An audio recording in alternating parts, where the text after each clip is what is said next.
Oh, no.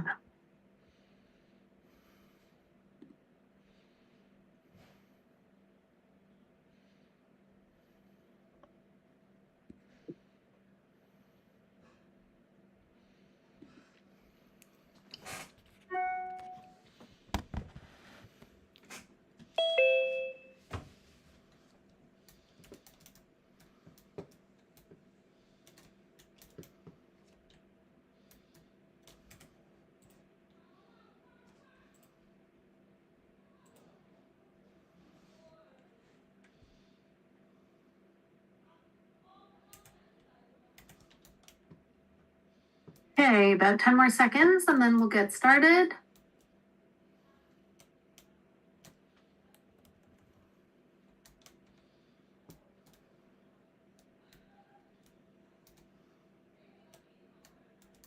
Hi, Sangam. Nice to see you in the chat there. Hi, Suet.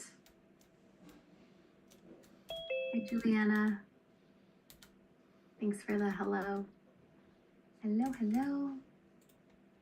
And also hello to Lei Yi. Hi, Yan, Emily. Hi, Shante. Hi, Celeste. Hi, Joycey. Hi, Astrid. Hi, Maria. Hi, Stefan. Hi, Monica. Hi, Sharonette. Hi, Suet Lei. Hi, Brandon. Hi, Eliza. Hi, Ngum. I said hi in the chat. Hi, Juliana. Hi, Donna. Hi, Muriel. Hi, Lisa. Hi, Joanna. Welcome, everybody. Okay, let's get started, shall we? So this week and last week, you were learning all about stress management, and then sleep.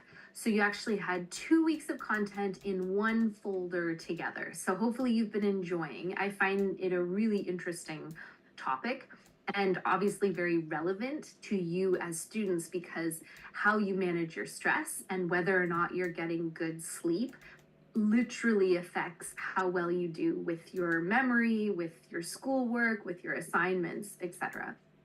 So I'll do a little mini lecture on that and answer any questions you have. If you are curious about the test, I am going to do practice test games, but I'm going to do them next week. So the test opens February 6th and it stays open to the 11th. And so you write it online at your convenience sometime between Tuesday morning, next Tuesday morning, the 6th, and Sunday at 11:59 p.m. What did I want to say about that? And I'll talk about this again next week, but test one, whoops. Here, let me just stop sharing for a minute. Test one, also known as the first quiz, will be comprised of the first 4 weeks of content, which is the intro to wellness, behavior management, stress, and sleep. So that's chapters 1 and 10. And the tests are pretty much between like 45 and 55 questions that are multiple choice, true, false, and the occasional fill in the blank. So there's no essays, no paragraphs, nothing like that. And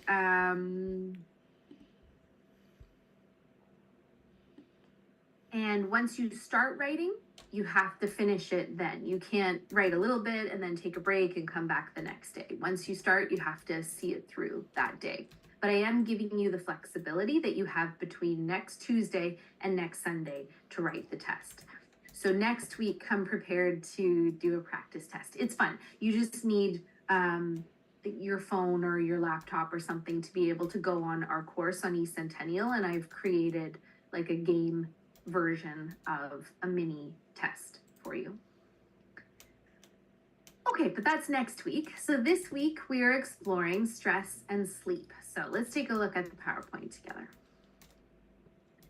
So you started off, and hopefully you've had a chance to watch at least some of the lecture by now, but you would have started off exploring the idea that stress is a negative sometimes, but sometimes it's actually a positive. It depends on what it is and how you feel about that event, right? For some people, the idea of competing in a sport is terrifying and really stressful, whereas someone else really enjoys that. So, and so it's important to define things. So, first of all, the event that causes you to feel the stress is actually known as a stressor, right? And examples can be writing an exam, going on a date, doing a performance of some kind, getting into an accident, getting into an argument. These are examples of stressors. The way you feel and how your body reacts to a stressor is actually the stress response. So some people maybe get sweaty, their heart starts to beat more, breathing gets shallow and rapid. Someone might have tunnel vision. Someone has an upset stomach or has a hard time sleeping. So there are these different terms that we just have come to know as stress. But in fact, there's the stressor, the stress response, and the collective known as stress. Excuse me.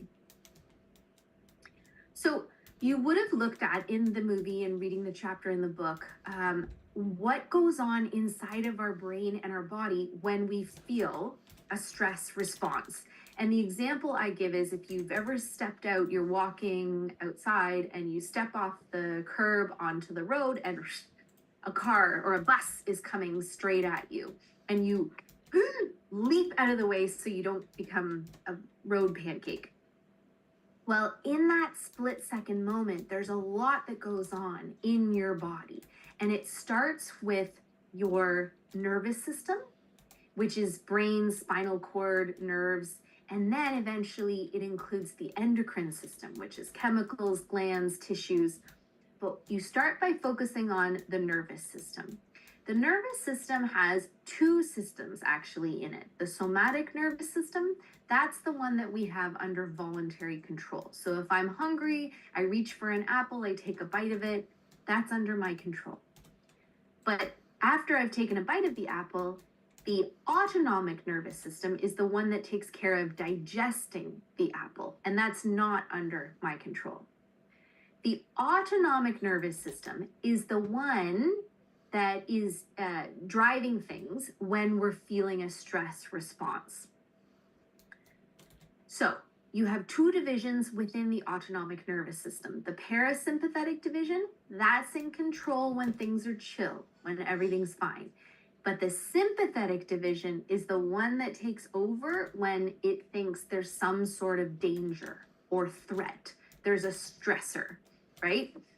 And so when the sympathetic division takes over, then it signals to the endocrine system, yo, we got to get together and make some energy happen because we need to run away from a tiger or what we perceive as the stressor or threat to us, right? And so cortisol is released, epinephrine is released, you get a rush of adrenaline, a whole bunch of things start happening in order to get you away from the bus that's coming at you. Like your heart rate goes up, your breathing picks up, your hearing and vision are heightened, your liver releases sugars to give you more energy, you start to sweat to cool the skin, and endorphins are released to block pain or the anticipation that you might feel pain or get hurt. And all of these things together we call the fight or flight response or the fight or flight reaction. This biological evolutionary reaction that we've inherited from our ancestors who lived in a time where they literally did have to run away from, you know, a tiger or some sort of predator and needed that burst of energy, right? That really like, I need to get out of here. The problem is that we still react in this way when we are experiencing stressors now, and most of our stressors are not a bus coming at us or a tiger chasing us. Most of our stressors now are, I have to write a test next week, or my boss at work is not very nice and I'm stressed about going into work, or this assignment's due, or I'm late handing in this assignment, or I just had an argument with my boyfriend or girlfriend and that's stressing me out.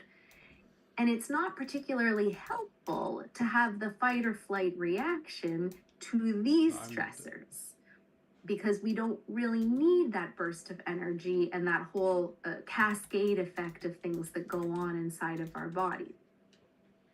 Now, a little bit of stress is okay. A lot of stress is not great, right? If we don't have any stress in our life, we're not motivated. We can't be bothered. If I didn't give you any assessments in this course, I'm sure you all think I'm wonderful, but you just wouldn't show up because there's nothing to hold you accountable to keep coming back and paying attention and asking questions.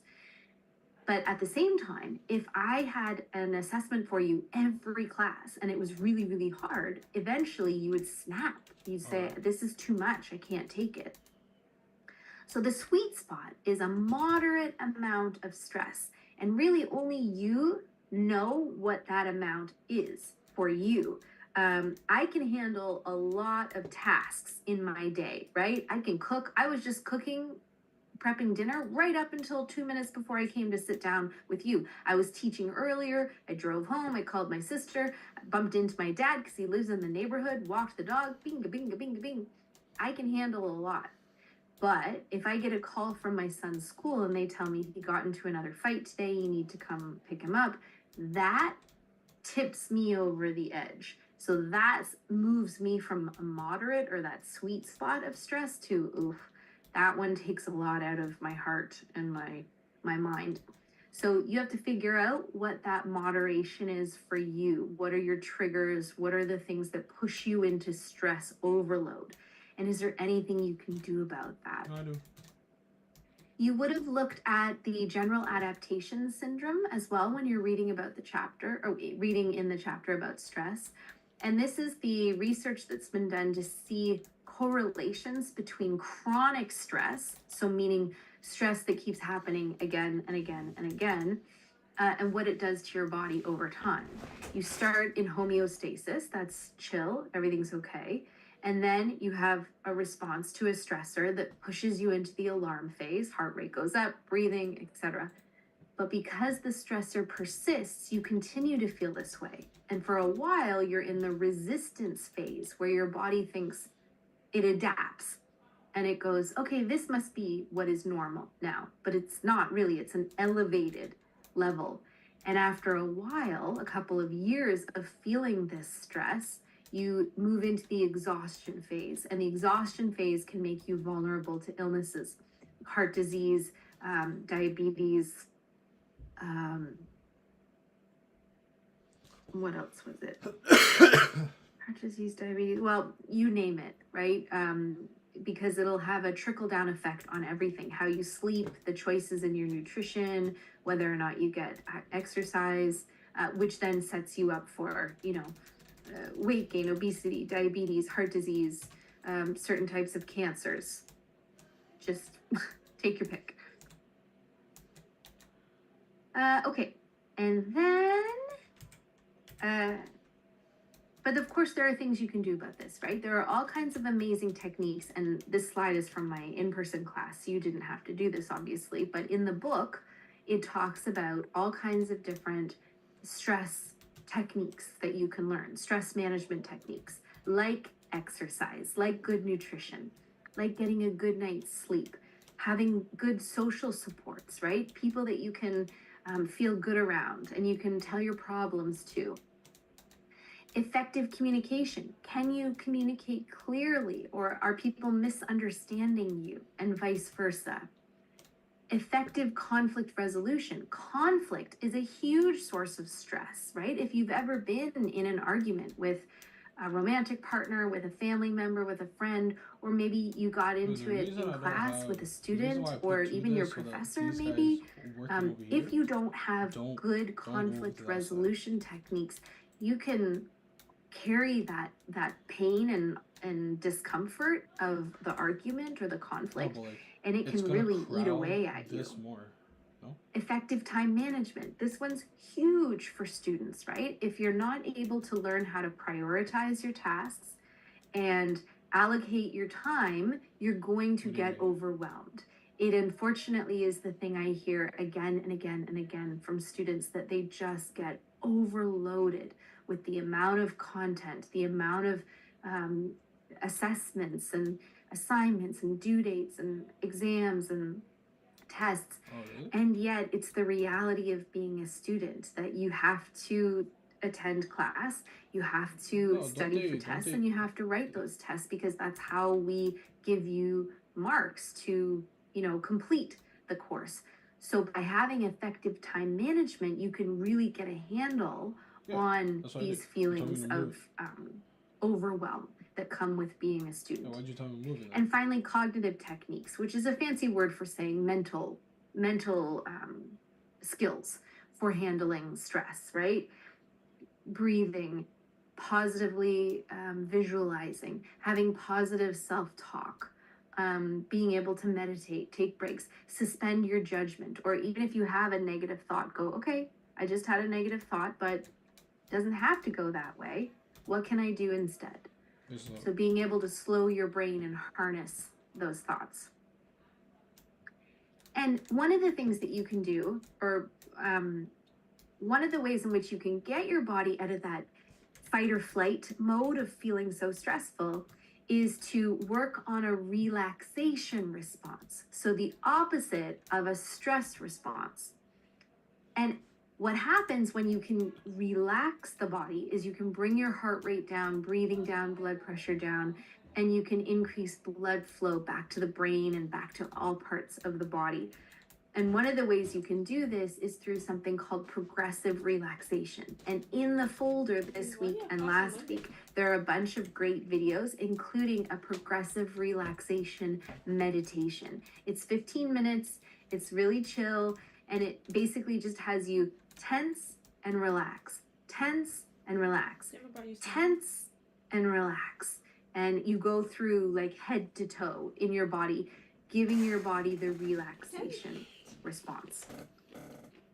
So that was stress, and now I'm going to lecture just a teeny tiny bit about sleep, but I want to check in with you and see if anybody has any questions before I go on. Lei Chan. What the hell? Lily. Lei Chan. No thanks. Okay. If you're good to move on, can I see thumbs? See some life behind the black screens. Thank you, Suet. Oh, thank you, Astrid. Thank you, everyone. Appreciate it. Moving on. Nice. I like when they Alrighty. Can So you guys turn then your it was cameras? about sleep. Oh my Pardon fucking me? English teacher's like that. Well, why should we care about sleep? If we don't care about sleep, none of the other stuff matters. All these lovely things we're going to learn each week, like exercise, like good nutrition, none of it matters if we are chronically tired, if we're exhausted. And what's so great about sleep? Well, lots of things are great about sleep. Good sleep is going to help our memory, creativity, our mood, our feelings of competence, meaning that we believe we can actually do something, like pass this course. Feelings of self-worth, that we are worthy, valid, deserve to be here. And also it affects our immune system, right? Strengthens our immune system. I tell my son the immune system is the invisible soldiers inside of our body that protect us from illness, issues. So we get a paper cut, or we fall down and, break our arm. Exposure to COVID germs, exposure to bacteria. The soldiers are there to fight off the infection, virus, pain, right, and break that happens. But if those soldiers are depleted and they're weak because we haven't had a good night's sleep, then they can't do their job to the best of their abilities. So it really sets us up to be vulnerable. And so good sleep works against depression, anxiety, food cravings, because if we're tired, we make poor choices, and it's actually linked to weight gain if we're not getting good sleep. And good sleep prevents cardiovascular disease, diabetes, weight gain, certain types of cancers, and neurodegenerative diseases like Alzheimer's. So there's many good reasons to get a good night's sleep. You will learn this week that there are 2 phases of sleep. There is the non-rapid eye movement phase, and then the rapid eye movement phase of sleep. And you cycle through these phases about 4 or 5 times per night. So the orange gradation you see there, that's the non-rapid eye movement. And you go through N1, N2, N3, getting deeper into sleep. Heart rate's going down, blood pressure is going down, your body is cooling down in temperature. And actually N2 to N3 is the phase where memories are being processed. So all of the wonderful work you're doing during the day to learn about this amazing course are being synthesized and worked on when you're in the N2 phase. And then the N3, really deep sleep. This is where if you don't have a good N3, you don't feel rested in the morning. Even if you slept like 10 hours, if you didn't have a good quality sleep and didn't get deeply into N3, you can still feel sleepy. And then you phase into REM sleep, rapid eye movement. The brain is very active here. You're dreaming, your blood pressure's up, body temperature is up, but your limbs and your muscles are not moving. If you've ever woken up in this phase, it's very weird. Like you have sleep paralysis. You can't move. You're like, what is wrong with me? And so then you cycle through these 2 phases 4 to 5 times per night. And toward like the later it gets, the longer you've been sleeping, the greater the REM cycle becomes, which is probably why most of the time we feel like we dream more in like the dead of night or just before we start to wake up in the morning. And lastly, you learn about 2 main drivers that help us with falling asleep and staying asleep. First one is the homeostatic drive, and that has to do with adenosine, a neurochemical in the brain that builds up throughout the day and tells us I'm getting tired. Like at 9 a.m., I feel great. I can do lots of work at 9 p.m. Or who am I kidding? At like 7 p.m. I'm like, I am so tired by that point. And by the way, a great thing to help fuel your homeostatic drive is regular sleep time. As best as possible, going to bed around the same time and waking up around the same time every day. That's great for your homeostatic drive. Lots of caffeine, not good for the homeostatic drive. And the other one is our circadian rhythms, our body clock. Melatonin is naturally released. It's a hormone that's released to help us feel tired and get ready for sleep. And if we haven't been exposed to a lot of daylight, for whatever reason, that slows down the production of melatonin. So definitely try to get out and get some daylight every day.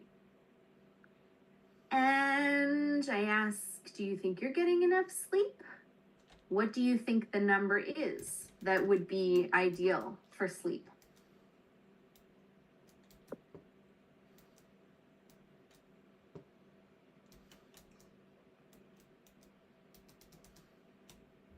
I think 6 to 8 hours, 8 hours, yeah. Okay.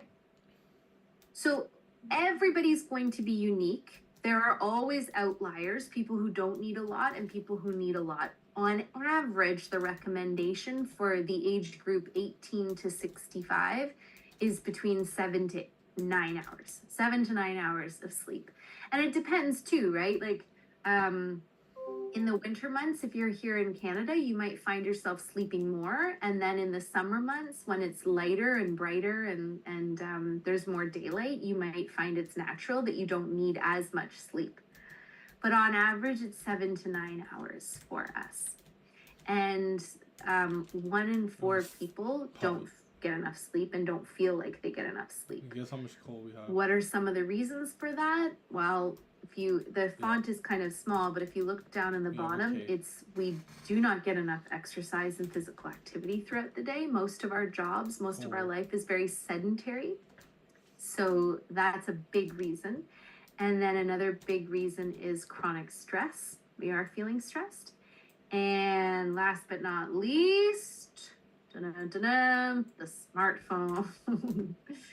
The blue light screens that we have in front of us are really messing with our drives, the homeostatic drive and the circadian rhythms. The screens are really confusing our brain into thinking, oh, it's not 11 p.m. right now, it's 3 in the afternoon, and why should I start getting sleepy? No. So that can really mess with us. And so really try to support your natural sleep rhythms and drives. Get that fresh air, exercise, daylight, create a good sleep environment, cool, dark, and quiet. That's the sweet spot. Cool, dark, and quiet. Limit the amount of caffeine you have and when you have it. Same thing with alcohol. Alcohol makes you feel sleepy, but then it wakes you up in the middle of the night. It messes with the second half of your sleep cycle. Treat conditions that can interfere with sleep, and you'll read about that in the textbook, like chronic insomnia, restless leg syndrome, apnea, sleep apnea, where you stop breathing. A lot of people suffer from this. Excuse me. Don't glorify not getting sleep, something that our society loves to talk about, right? Like, oh, I stayed up all night to finish all my assignments. Don't do that. First of all, usually when I see the submissions that came in at like 11:57, they're not, they usually are a bit sloppy, right? So, and same thing, people will glorify in jobs. Like, I was the first one here, I was the last one to leave. Who are you helping other than this corporation to get richer, but you're not helping yourself and your family? Okay, so that was the lecture on sleep, or I mean, that's a summary of it, but you'll read the chapter and watch the video before the end of the week. Oh. And then, like I said, next But we week don't have I a will liner. do the practice test with you. Does anyone have any questions about That's content? why we're not getting wood. Or Oh, put a miner. anything? Put your ectitears.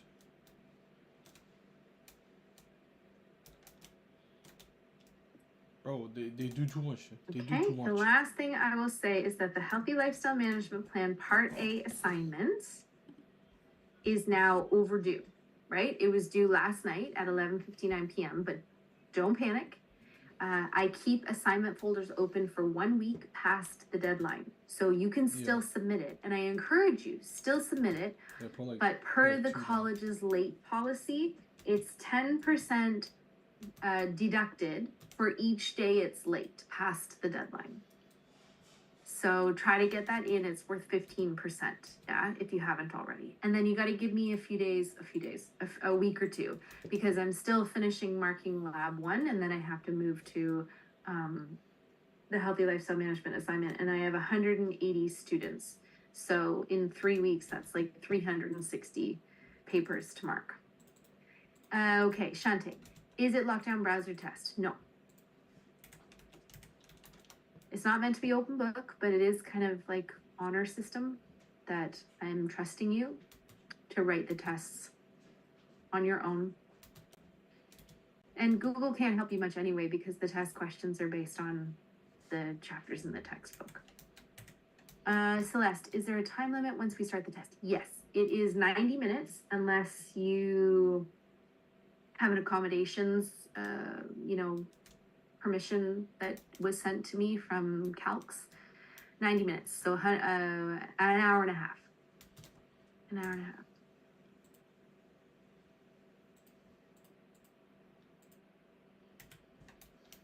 Alright, you'll sleep. All right, my friends. Have a wonderful day. I'll see you next Monday and we'll practice the test together.